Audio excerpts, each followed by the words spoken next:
On April 10, 1912, it departed on its maiden voyage. It was a highly anticipated event, as this was the world's largest passenger ship. For days, it sailed according to plan, though there were indications of unsafe conditions. On April 14th, the Iceberg was spotted, but the warning came too late.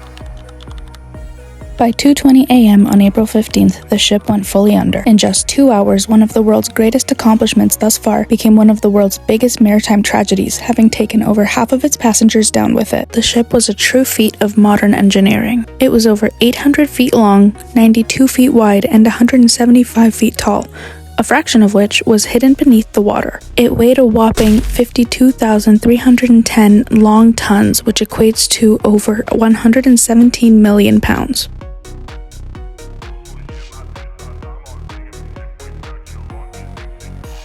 When the Titanic went down, it wasn't just a maritime disaster, it became a global event. Newspapers around the world devoted entire front pages to the story. For many people, it was the first time they had ever encountered a tragedy on such a scale, and the story of Titanic spread like wildfire. Attention turned from shock to investigation as questions were asked about how the so-called unsinkable ship could fail so completely and whether it could have been prevented. So what if it was? What if the Titanic hadn't hit the iceberg?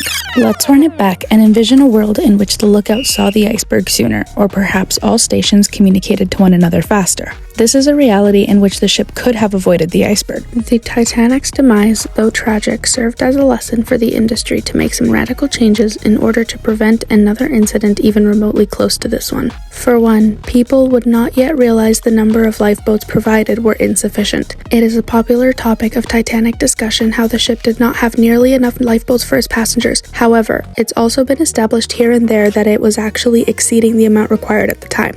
The world also would have yet to understand the importance of round-the-clock radio monitoring. The matter of no Titanic begs the question of when we would have recognized the importance of well-established evacuation procedures. This is because the chaos that ensued when the ship began to go down was as unproductive as it was understandable. Most importantly is the fact that people would not yet see how dangerous arrogance in new technology can be. After all, the ship marketed as unsinkable in our reality did not even complete its first voyage.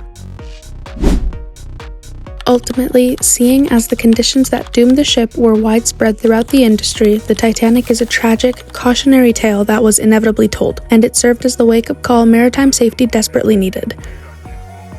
While the ship itself may not have been doomed for failure, the components that made it happen definitely were.